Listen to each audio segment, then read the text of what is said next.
नमस्कार, मैं हूं एडवोकेट राजेंद्र सिंह और आप देख रहे हैं YouTube channel Rajendra law office. आज के इस वीडियो में हम जानेंगे सिविल केस क्या होता है, क्या क्या सिविल केस के अंदर प्रक्रिया होती है। अर्थात इसे यूँ समझे कि एक सिविल केस किसी सिविल न्यायालय में कैसे प्रस्तुत किया जाता है और किस प्रकार से उसमें कार्रवाई होती है, क्या क्या प्रक्रिया होती है और कैसे आदेश या फाइनल डिग्री सिविल केस में पारित की जाती है। ये सारी बातें आज के इस वीडियो में हम जानेंगे। वीडियो को शुरू करें उससे पहले एक रिक्वेस्ट कि वीडियो को लाइक ज़रूर कर दें, शेयर भी अवश्य कर दें और साथ ही चैनल को सब्सक्राइब ज़रूर कर लें और साथ में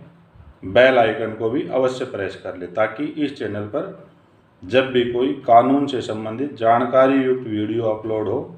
तो उस सब की नोटिफिकेशन सबसे पहले आप तक पहुंच जाए। तो अब हम जान लेते हैं एक सिविल केस क्या होता है, कहाँ सिविल केस दायर किया जाता है और एक सिविल केस के दौरान क्या क्या प्रक्रियाएं कोर्ट द्वारा अपनाई जाती है। ये सारी बातें वीडियो के माध्यम से जान लेते हैं। वीडियो को शुरुआत से लेकर अंत तक पूरा देखें, वीडियो को बीच में स्किप ना करें क्योंकि स्किप करने से जानकारी अधूरी रह जाएगी और फिर जिस मकसद से वीडियो बनाया गया है वो भी पूरा नहीं होगा और अधूरे ज्ञान के साथ आपके जो मन में सिविल केस के संबंध में जिज्ञासा है वो बनी रहेगी। इसलिए वीडियो को सारा का सारा देखें, स्किप बिल्कुल भी ना करें। और यदि हाँ आपको सिविल केस की प्रक्रिया की जानकारी है तो फिर अवश्य ही आप इस वीडियो को स्किप कर दें, अपना टाइम खराब ना करें क्योंकि समय की बहुत वैल्यू होती है और अपने समय को किसी अच्छे कार्य में लगाएं। तो जान लेते हैं प्रक्रिया सिविल केस के बारे में। सबसे पहले तो सिविल केस क्या होता है, कोई भी मामला जिसमें हम किसी सामने वाले पक्ष को सज़ा नहीं करवाना चाहते बल्कि अपने हक या अधिकार की बात सिविल केस में करते हैं और उसमें अपना हक या अधिकार या हिस्सा की मांग करते हैं। इस प्रकार की नेचर के जो केस होते हैं वो सिविल केस कहलाए जाते हैं। और सिविल केस के संबंध में कौन पदाधिकारी होता है अर्थात कहाँ डाला जाता है, वह कौन सुनवाई करता है, इसके संबंध में हमने एक वीडियो पहले ही बनाकर अपलोड की हुई है। उम्मीद है वीडियो आपने देख ली होगी और जान लिया होगा कि सिविल केस और सिविल जज कौन होता है। और यदि किसी कारणवश से आप ना देख पाए हो तो ऊपर आई बटन में आप देख सकते हैं कि सिविल जज या सिविल न्यायालय क्या होता है। ये सारी बातें उस वीडियो के माध्यम से आप जान पाएंगे।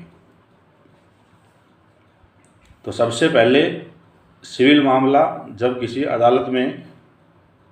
दायर किया जाता है या प्रस्तुत किया जाता है या फाइल किया जाता है तो वो एक लिखित आवेदन के साथ किया जाता है। इस आवेदन को ही हम दावा, प्लेंट या सूट कहते हैं। इस दावे के अंदर या प्लेंट के अंदर जो दावा दायर करता है या जो प्लेंटिफ होता है उसका पूरा नाम, पूरा पता लिखा जाता है और इसके साथ ही जिसके विरुद्ध दावा दायर किया गया है या डाला गया है या जिससे कोई रिलीफ मांगी गई है वो अगर एक है या एक से अधिक है तो उनका नाम, पता लिखा जाता है। और इसके साथ ही इस दावे के अंदर जो भी रिलीफ मांगी गई है उसके संबंध में विस्तार पूर्वक सारी बातें लिखी जाती है कि दावा में मांगी गई रिलीफ कोई प्रॉपर्टी के संबंध में है तो वो कहाँ पर स्थित है, उसके संबंध में कोई दावा डाला गया है या नहीं डाला गया है और जो भी उसके संबंध में कोर्ट फीस एक्ट के तहत जो भी फीस लगाई जाती है वो उस दावे के साथ लगाई जाती है। ये सारी चीज़ें एक दावे में लिखी जाती है। इसके साथ ही दावा दावेदार द्वारा या प्लेंटिफ द्वारा हस्ताक्षरित किया जाता है और उसके साथ ही एक शपथ पत्र या एफिडेविट भी अवश्य अटैच किया जाता है, जिसमें इस बात को लिखा जाता है कि दावे के अंदर कही गई सारी बातें वादी या दावेदार की जानकारी के अनुसार ठीक है, उसमें कोई भी बात गलत नहीं बताई गई है। इस प्रकार से एक दावा तैयार किया जाता है और उसे उस न्यायालय में फाइल किया जाता है जिसके क्षेत्राधिकार में वह प्रॉपर्टी या कोई सिविल विवाद पैदा हुआ है, वहाँ पर दावा फाइल किया जाता है। जैसे ही दावा न्यायालय में फाइल किया जाता है तो कोर्ट उस दावे को पढ़ती है, उसमें मांगे गए क्लेम के बारे में जानकारी प्राप्त होने के बाद अगर सिविल न्यायालय को लगता है कि दावा चलाए जाने योग्य है या सुने जाने योग्य है तो वह इस दावे में जो उत्तरवादी बनाए गए हैं या जिनके खिलाफ दावा फाइल किया गया है उन्हें सम्मन या नोटिस जारी किया जाता है और नोटिस जारी करने के बाद किसी विशेष तारीख के लिए उत्तरवादियों से जवाब मांगा जाता है। इस प्रक्रिया को जवाब दावा कहते हैं या रिटन स्टेटमेंट भी कहते हैं। अब जैसे ही निश्चित तारीख पर उत्तरवादियों द्वारा सम्मन ले लिए जाते हैं और अपना लिखित जवाब दावा या रिटन स्टेटमेंट पेश करी जाती है, तो उसके बाद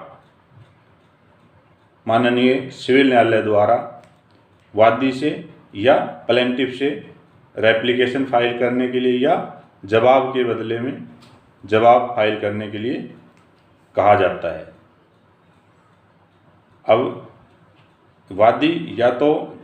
जवाब के बदले में जवाब पेश करे या ना करे, ये उसकी अपनी मर्जी पर निर्धारित है। इस प्रक्रिया के बाद सिविल कोर्ट मामले में उठाए गए प्रश्नों पर या मामले में मांगे गए राहत के बारे में निर्णय करती है और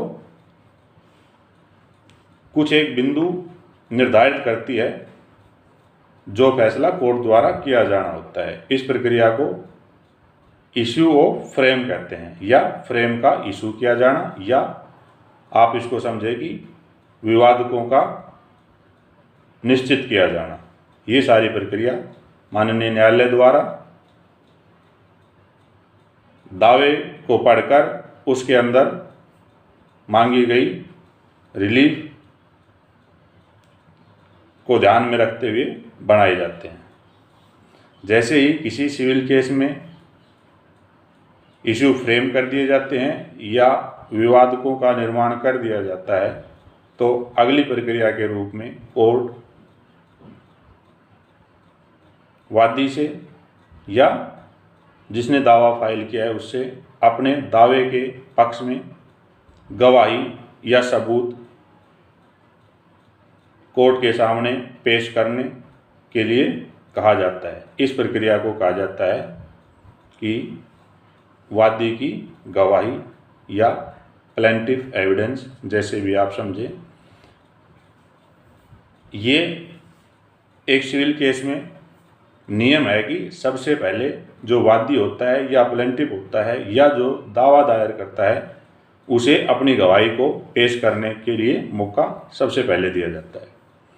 एक, दो या इससे अधिक यदि आवश्यकता हो मौका देने के बाद वादी की गवाही बंद कर दी जाती है और इसके बाद वादी की गवाही बंद करने के बाद जो उत्तरवादी होता है या जिसके खिलाफ दावा दायर किया होता है उसे अपने पक्ष में या उसके खिलाफ जो दावे में बात कही गई है उनके विरोध में अपने सबूत या गवाही पेश करने का मौका दिया जाता है। और इस प्रकार उत्तरवादी या जिसके खिलाफ दावा दायर किया गया है वो अपने पक्ष में और दावे के विरोध में जो अपनी बातें कहना चाहता है या गवाही पेश करना चाहता है तो वह अपने मौके के दौरान करता है। इस प्रकार से जब दोनों पक्षकारों की गवाहियां पूर्ण हो जाती है तो कोर्ट दोनों पक्षों को सुनने का अवसर प्रदान करती है। इसे कानून की भाषा में आर्गुमेंट भी कहा जाता है। इस आर्गुमेंट के दौरान दोनों पक्षकारों के वकील या पक्षकार अपने दावे में कही गई या जवाब दावे में कही गई बातों को कोर्ट के सामने विस्तार से बतलाते हैं और जो भी गवाहियां उन्होंने पेश की गई है उनके संबंध में भी कोर्ट को अवगत कराते हैं। और जैसे ही दोनों पक्षों की आर्गुमेंट या बहस पूरी हो जाती है तो अगली तारीख या अगली कार्रवाई के लिए कोर्ट आदेश करता है। अर्थात यूँ समझे कि जब बहस सुन ली जाती है तो कोर्ट या अदालत या सिविल कोर्ट उस दावे के संबंध में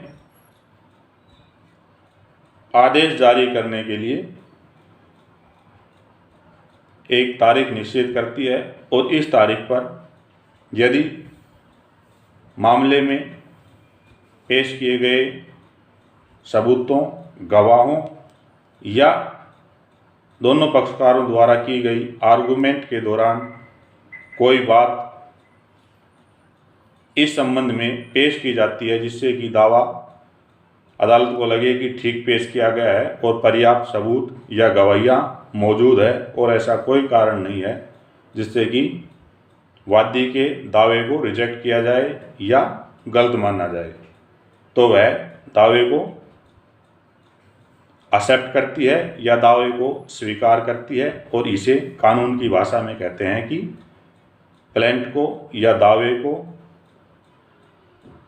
डिग्री कर दिया गया है। और इस प्रकार से यदि पेश किए गए दलीलों या आर्गुमेंट में कही गई बातों से या गवाहियों से माननीय अदालत को यह महसूस हो कि दावा गलत तथ्यों पर फाइल किया गया है तो वह दावे को रद्द कर देती है या इसे दावे को रिजेक्ट करना भी कहा जाता है। इस प्रकार से एक सिविल कार्रवाई में या यूँ समझे कि एक सिविल केस में वीडियो में बताई गई प्रक्रियाएं अपनाई जाती है और पूरा सिविल केस इसी हिसाब से कोर्ट द्वारा सुना जाता है और कार्रवाई करी जाती है। अब हम ये जान लेते हैं कि जब एक सिविल कोर्ट द्वारा कोई मामला एक्सेप्ट कर लिया जाता है या जिसे कहें कि डिग्री कर दिया जाता है या रिजेक्ट कर दिया जाता है तो वादी या उत्तरवादी जैसा भी मामला हो के पास अपील के संबंध में क्या प्रावधान है। तो जो भी पक्षकार सिविल न्यायालय के द्वारा निर्णित किए गए फैसले से यदि संतुष्ट नहीं है तो वह आदेश की तारीख से 30 दिन के अंदर जिला जज के पास इस संबंध में अपील फाइल कर सकते हैं। तो इस प्रकार से आज के इस वीडियो में हमने जाना और समझा कि कैसे एक सिविल केस में सिविल कोर्ट द्वारा कार्रवाई करी जाती है और क्या क्या प्रक्रियाएं अपनाई जाती है। उम्मीद है इस वीडियो में बताई गई जानकारी से आपको समझ में आया होगा कि सिविल केस क्या होता है और कैसे एक सिविल कोर्ट द्वारा सिविल मामलों में कार्रवाई करी जाती है या क्या क्या प्रक्रियाएं अपनाई जाती है। वीडियो पसंद आया हो तो वीडियो को ज़रूर लाइक करें, वीडियो को अपने फ्रेंड्स को या अपने दोस्तों को या अपने रिश्तेदारों को या अपने सभी ग्रुपों में शेयर ज़रूर कर दें और साथ ही यदि चैनल को सब्सक्राइब नहीं किया है तो चैनल को सब्सक्राइब भी ज़रूर कर लें और यदि पहले ही चैनल को सब्सक्राइब कर लिया है तो आप सबका धन्यवाद। हम फिर मिलते हैं इसी चैनल पर ऐसे ही और किसी महत्वपूर्ण कानून से जानकारी युक्त वीडियो के साथ। आप जुड़े रहिए इस चैनल के साथ। आप सबका दिन शुभ और मंगलमय हो। धन्यवाद।